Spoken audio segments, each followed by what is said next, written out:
మెల్లగా 20వ తారీఖు నుంచి దీన్ని పొలిటికల్ హ్యాండ్స్ చేతుల్లోకి తీసుకున్నాడు, రాజకీయ నాయకులు చేతుల్లోకి తీసుకున్నాడు.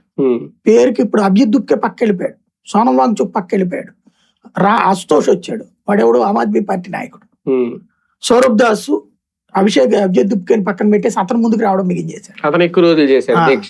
ఇవన్నీ 1 by 1 ఏంటంటే రాజకీయం చేతిలోకి వెళ్ళిపోయింది. వీళ్ళు భయపడింది ఏంటంటే కుర్రోళ్ళను ముందు పెట్టి, ఇప్పుడు నిన్న పోలీసులు 180 మంది పోలీసులు తన్నులు తిన్నారు, వీళ్ళు 70 మంది కూడా తన్నులు తిన్నారు, రాళ్ళు వేశారు. ఇవన్నీ కూడా ఎందుకని ప్రభుత్వం మీరు వాళ్ళని ఏం చెయ్యొద్దు, ఎందుకంటే ఈ మొత్తం ప్రతిపక్షం అంతా ఒక్క శవం కోసం వెయిట్ చేశారు.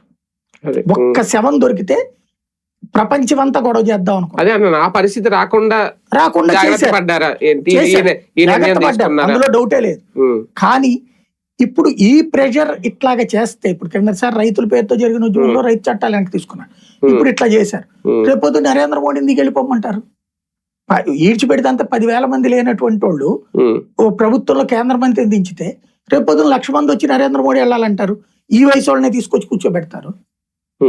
ఇప్పుడు ఇలాంటి ఉద్యమాలతో సక్సెస్ అయింది ఏదన్నా ఉందా? బంగ్లాదేశ్ కానీ నేపాల్ కానీ ఏదన్నా సరే, యూరోప్ దేశాల్లో ప్రభుత్వాలు మారుతున్నాయి లేదా ఉద్యమాలు జరుగుతున్నాయి లేదా ఏదన్నా ఇట్లాంటి దరిద్రం ఉంది అక్కడ?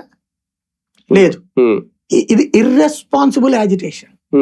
దీన్ని రెస్పాన్సిబుల్ యాజిటేషన్ కింద ప్రొజెక్ట్ చేస్తున్నారు. కానీ ఒకటి ఏదో కారణం లేకుండా మోడీ ఇలా చేసి ఉంటారు. ఉగ్రవాదాన్ని తీవ్రవాద విషయంలోనే ఆయన ఎక్కడ వెనకడుగేయకుండా సర్జికల్ స్ట్రైక్స్ ఇలాంటివి చేసిన వ్యక్తి ఇక్కడ యువత విషయంలో ఆలోచించారా? ఇది ప్రొటెస్ట్ కనుక పెరిగిపోతే రేపొద్దున భారతీయ జనతా పార్టీ